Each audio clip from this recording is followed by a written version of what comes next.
দিনটা ছিল লক্ষ্মী পুজোর সকালবেলা। আমি বেরিয়ে পড়লাম কাকুর সাথে লক্ষ্মী ঠাকুর কেনার জন্য। লক্ষ্মী পুজোর দিন সকালবেলা কোথাও আর লক্ষ্মী ঠাকুর ছিল না, আর যদিও বা ছিল সেগুলো আমার একটুও পছন্দ হচ্ছিল না। অবশেষে এখানে এসে আমার লক্ষ্মী ঠাকুর পছন্দ হলো, আর মা লক্ষ্মীকে আমি বাড়ি নিয়ে এলাম। বাড়ি আসার সাথে সাথে আমি রেডি হয়ে নিলাম পুজোর জোগাড়ের জন্য। আর লক্ষ্মী পুজো মানেই আলপনা। আমি সর্বপ্রথম এই আলপনাটা দিয়েই শুরু করলাম। ব্রাহ্মণ কখন আসবে তার কোনো ঠিক ঠিকানা ছিল না, তাই আমি সমস্ত কিছু জোগাড় করে রেখে দিয়েছিলাম আগের থেকে। উনি যখন এলেন তখন বাজে প্রায় 3:30। বিকেল 3:45 নাগাদ আমাদের পুজো সম্পন্ন হলো।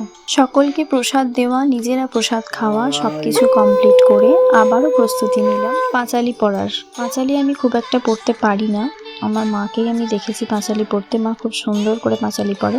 আমি যতটা পেরেছি চেষ্টা করেছি। শরৎ পূর্ণিমা নিশি নির্মল পবন মন্দ মন্দ বহিতেছে মলয় পবন। লক্ষ্মী দেবীর বামে করি বসি নারায়ণ, বৈকুণ্ঠ ধামেতে বসি করে আলাপন। নিম্নকালে পিনা হাতে আসিমনি বর, হরি গুণ গানে আমার এই লক্ষ্মী পুজোর মিনি ব্লগটা তোমাদের কেমন লেগেছে অবশ্যই কমেন্টে জানিও।